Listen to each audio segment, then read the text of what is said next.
Assalamualaikum warahmatullahi wabarakatuh. Perkenalkan, nama saya Ali Nobitasari dari Prodi Pendidikan Islam Anak Usia Dini, kelas PAUD 1 2018. Di sini saya akan menjelaskan tentang pengoptimalisasian pemanfaatan media pembelajaran dalam membangkitkan minat belajar anak di TK Handayani Desa Pulau Beringin. Pertama, kita harus mengetahui terlebih dahulu pengertian dari optimalisasi. Optimalisasi yaitu upaya meningkatkan kinerja pada suatu unit kerja demi tercapainya keberhasilan penyelenggaraan suatu kegiatan tersebut. Media pembelajaran. Pengertian dari media pembelajaran yaitu suatu alat atau sarana sebagai perantara untuk menyampaikan bahan pelajaran dari guru kepada peserta didik. Peranan media sebagai alat bantu atau alat peraga memegang peranan yang penting, sebab dengan adanya media ini bahan pelajaran dapat dengan mudah dipahami oleh siswa. Pemilihan media dilakukan ketika pendidik akan membuat alat peraga untuk mempermudah peserta didik dalam kegiatan belajar mengajar. Semakin berkembangnya ilmu teknologi, maka semakin banyak dan berkembang pula media-media pembelajaran di luar sana. Maka dari itu, pemilihan media harus sesuai dengan prinsip-prinsip yang sudah ditentukan, seperti memiliki tujuan yang sesuai dengan sifat ciri-ciri media yang akan digunakan. Adapun prinsip-prinsip pembuatan, penggunaan dan pengembangan media yaitu yang pertama, satu, non-diskriminasi, di mana semua anak dapat mengecap pendidikan usia dini tanpa membedakan suku, bangsa, jenis kelamin, bahasa, agama, tingkat sosial, serta kebutuhan khusus setiap anak. Kedua, dilakukan demi kebaikan terbaik untuk anak.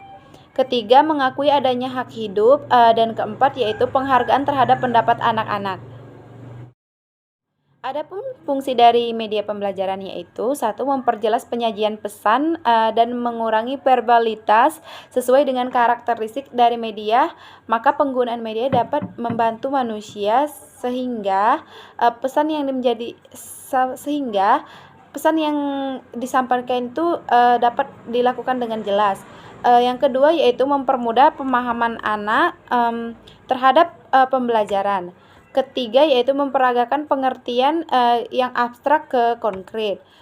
Keempat, mengatasi keterbatasan waktu. Kelima, penggunaan media pembelajaran yang tepat akan dapat mengatasi sikap pasif anak usia dini.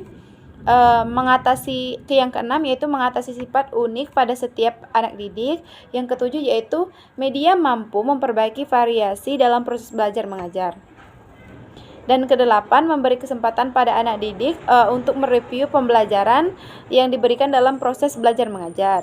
Yang kesembilan yaitu memperjelas pelajaran yang akan diterima oleh peserta didik. Pengelompokan media pembelajaran. Media pembelajaran itu dikelompokkan menjadi 3 untuk dikembangkan anak usia dini. Yang pertama itu ada media visual. Media visual ini adalah media yang menyampaikan pesan melalui penglihatan pemirsa atau media yang hanya dapat dilihat. Yang kedua itu ada media audio. Media audio ini adalah media yang mengandung pesan atau bentuk auditif yang hanya dapat didengar. Yang ketiga yaitu media audiovisual. Media audiovisual adalah kombinasi antara media audio dan visual, atau bisa disebut dengan media pandang dengar. Alat permainan edukatif atau APE yaitu salah satu media pembelajaran yang biasa digunakan dalam membantu kegiatan pembelajaran anak usia dini. APE yaitu alat peraga untuk mempermudah pembelajaran yang dibuat atau dirancang oleh guru untuk peserta didik. Adapun ciri-ciri alat permainan edukatif yaitu ditunjukkan kepada untuk anak usia dini, berfungsi untuk mengembangkan aspek-aspek yang ada di diri anak sendiri. Dan ketiga, dapat digunakan dengan berbagai cara, bentuk, untuk bermacam tujuan aspek yang pengembangan dan bermanfaat multiguna. 4 itu aman bagi anak, dan yang nomor 5 itu dirancang untuk mendorong aktivitas dan kreativitas. 6 bersifat konstruktif atau ada sesuatu yang akan dihasilkan oleh anak tersebut. Yang ketujuh itu mengandung nilai pendidikan. Jenis-jenis alat permainan edukatif yaitu ada APE untuk kemampuan berbahasa, contohnya itu boneka tangan, yaitu untuk mengembangkan kemampuan berbahasa pada anak.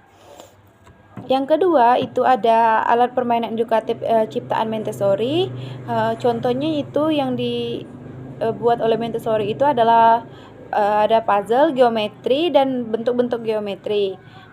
Yang kemampuan yang akan dikembangkan oleh Montessori itu yaitu dia lebih mendepankan anak untuk berpikir secara mandiri. Yang ketiga itu ada alat permainan edukatif yang diciptakan oleh Google Kuisener, yaitu alat permainan itu berupa balok besar untuk meningkatkan kemampuan berhitung pada anak. Yang keempat itu ada alat permainan edukatif ciptaan Froebel. Froebel menciptakan alat permainan yang berbentuk balok Black Dots. Di sini dia digunakan sebagai alat satu jenis APE untuk melatih motorik dan daya nalar anak. Minat belajar. Pengertian dari minat belajar yaitu suatu dorongan atau rangsangan dari dalam hati seseorang untuk mempelajari sesuatu yang akan dilakukan memang bersungguh-sungguh, sehingga pelajaran tersebut hanya berlalu begitu saja, tetapi peserta didik dapat memahami, mengetahui lebih banyak tentang pembelajaran yang dilakukan tersebut. Untuk dapat mengetahui apakah anak berminat dalam sebuah pembelajaran, maka diperlukan beberapa indikator dari minat belajar itu tersendiri. Adapun indikator minat belajar itu tersebut yaitu satu, memusatkan perhatian, yang kedua keterlibatan peserta didik, yang ketiga itu perasaan senang peserta didik. Faktor yang mempengaruhi minat belajar anak, yang pertama yaitu memotivasi atau cita-cita, yang kedua itu keluarga, yang ketiga peranan guru, yang keempat itu ada sarana dan prasarana, yang kelima itu ada teman pergaulan, yang keenam itu adalah mass media. Taman kanak-kanak. Pengertian dari taman kanak-kanak yaitu lingkungan belajar yang disediakan bagi anak usia dini sebagai persiapan menuju pendidikan formal. Metode pembelajaran di taman kanak-kanak itu adalah bermain atau berbagai bentuk permainan, karena bermain sangat berkaitan erat dengan selaras dengan dunia anak. Karena melalui bermain, anak dapat belajar memahami dunia sekelilingnya, mengekspresikan dirinya sendiri, dan berlatih keterampilan baru. Prinsip penyelenggaraan TK yang pertama yaitu ada ketersediaan layanan yang diarahkan untuk menampung anak-anak usia 4-6 tahun.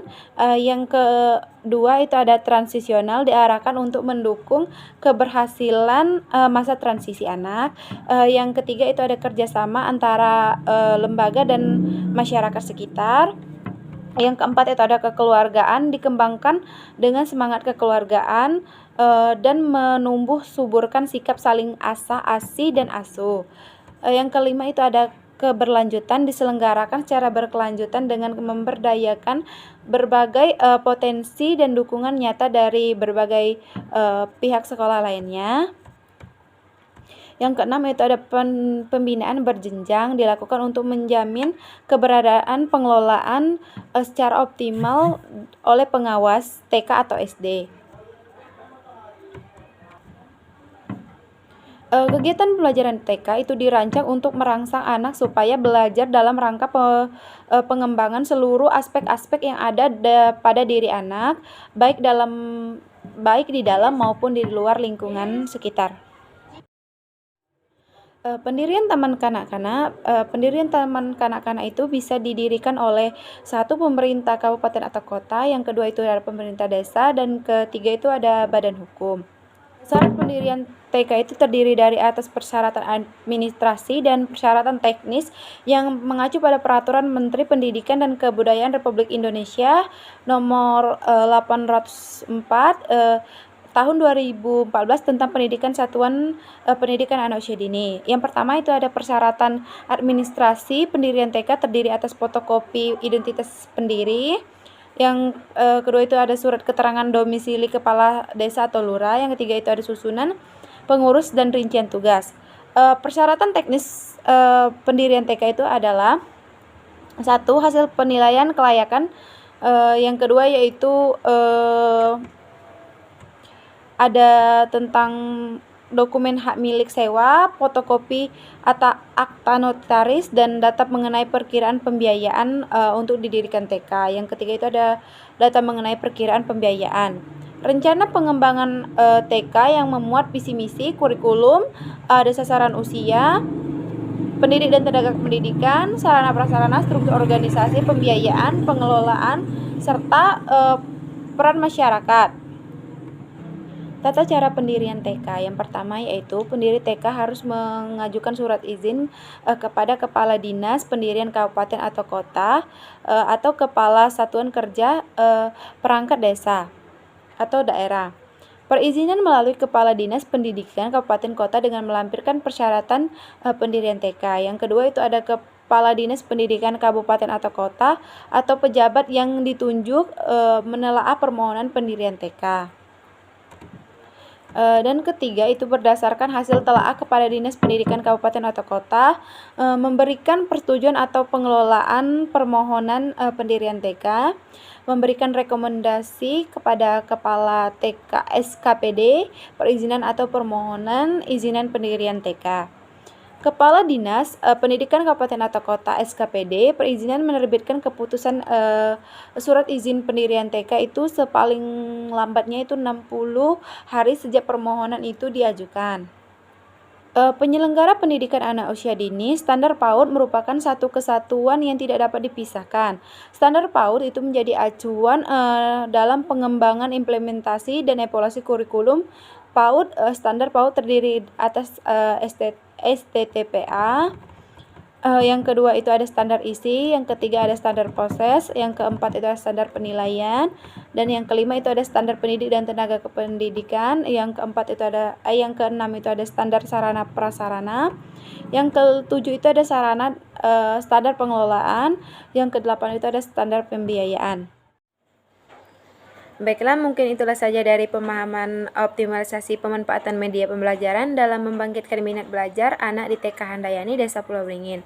Saya akhiri. Wassalamualaikum warahmatullahi wabarakatuh.